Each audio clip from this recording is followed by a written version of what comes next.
بسم اللہ الرحمن الرحیم۔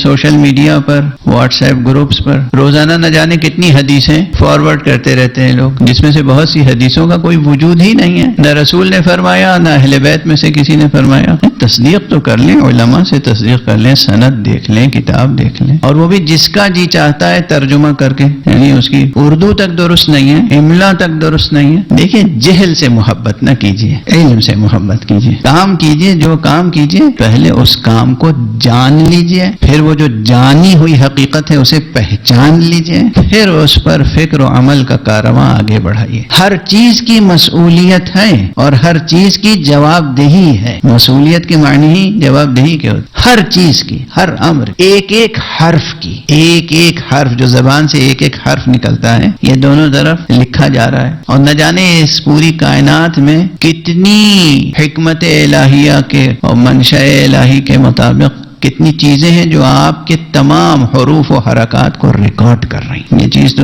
سائنسی نظریات کی روشنی میں بھی ثابت ہے اور قرآن اور حدیث سے بھی ثابت ہے۔ جو کچھ ہم کر رہے ہیں اور جو کچھ ہم کہہ رہے ہیں، ہر چیز ریکارڈ ہو رہی ہے اور ہر چیز کا محاسبہ ہونا ہے، ہر چیز کی جواب دہی۔ جو چیز انسان کو سرفراز بنانے والی ہے وہ صرف ایک ہے، اور وہ ہے سچ۔ وہ ہے سچ، قول میں سچا ہونا، فعل میں سچا ہونا، فکر میں سچا ہونا، جذبے میں سچا ہونا۔ اور سچا انسان کب ہوتا ہے؟ جب اس کی فکر مطابق واقع ہو۔ مطابق واقع ہونے کے معنی کیا ہیں؟ یعنی جو حقیقت ہے اس کے مطابق ہو۔ تو اگر کوئی حدیث آپ منتقل کر رہے ہیں تو دیکھ تو لیں کہ وہ حدیث ہے بھی یا نہیں ہے۔ اگر ہے اور اس کے مطابق آپ نے نقل کیا تو ثواب، اور اگر اس کے مطابق ہے ہی نہیں کوئی چیز اور پھر آپ نے نقل فرما دیا تو کیا نقل کیا؟ اور رسول اللہ صلی اللہ علیہ وآلہ وسلم کا ارشاد گرامی ہے، فرمایا ہے کہ لوگ میری ذات کی طرف، میری طرف وہ باتیں منسوب کرتے ہیں جو میں نے نہیں کہی ہیں، اور جو میری طرف وہ بات منسوب کرے جو میں نے کہی نہیں ہے تو وہ تیار ہو جائے، اس کی جگہ جہنم ہے۔ یہ معمولی بات نہیں۔ من کذب علی متعمدا فلیتبوأ مقعدہ من النار۔ من کذب علی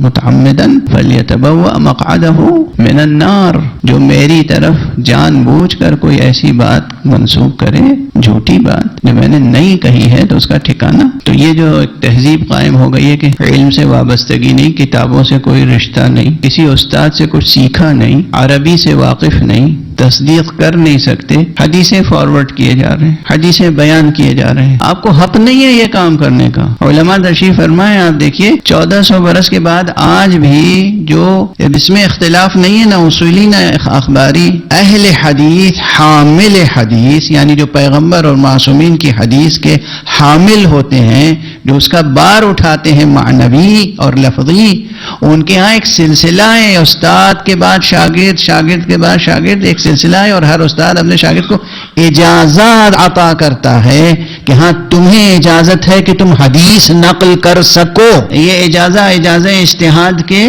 علاوہ ہوتا ہے، اور ہمارے آپ اجازت اجتہاد کے علاوہ ہوتا ہے اجازت نقل روایت، یعنی یہ حق بھی ہے تمہیں، یعنی کہ تم نقل کر سکو روایت نقل کرنے کی اجازت ہوتی ہے خاص، کہ آپ صحیح پڑھ سکتے ہیں۔ کبھی کبھی کیا ہوتا ہے، اب دیکھیے بات سے بات نکلتی چلی جاتی ہے تو بیان پھیلتا چلا جاتا ہے۔ کبھی ایک ہی لفظ لکھا ہوتا ہے، اس میں زیر زبر پیش تو لگا ہوا نہیں ہے، آپ کیسے پڑھیں گے؟ الف جیم زے اور چھوٹی یہ بنی ہوئی ہے، الف جیم زے یہ، اب اس کے نیچے نقطہ نہیں ہے، یہ ہے صرف۔ کیسے پڑھیں گے؟ کم سے کم 3 طرح تو پڑھ سکتے ہیں اسے، اجزی، اجزی اور اجزا۔ اب ایک ہی لفظ ہے 3 طرح سے۔ حقیقت میں کیا ہے؟ معصوم نے کیا کہا؟ معصوم نے کیا کہا یہ تو وہ بتائے گا نا جس نے معصوم کے دہن سے سنا ہو، اور پھر اس سے اس نے سنا ہو، اس سے پھر اس نے دوسرے راوی نے ہو، پھر تیسرے راوی نے ہو، پھر چوتھے راوی نے، وہ سلسلہ یہاں تک ہو تو وہ کہہ سکے کہ ہم نے سنا ہے کہ یہ کلمہ عجزی ہے، اجزا نہیں ہے یا اجزی نہیں ہے۔ واضح ہے؟ اور اسی لیے کہا جا سکتا ہے کہ قرآن ہی نہیں، حدیث میں بھی صرف کتاب کافی نہیں ہے،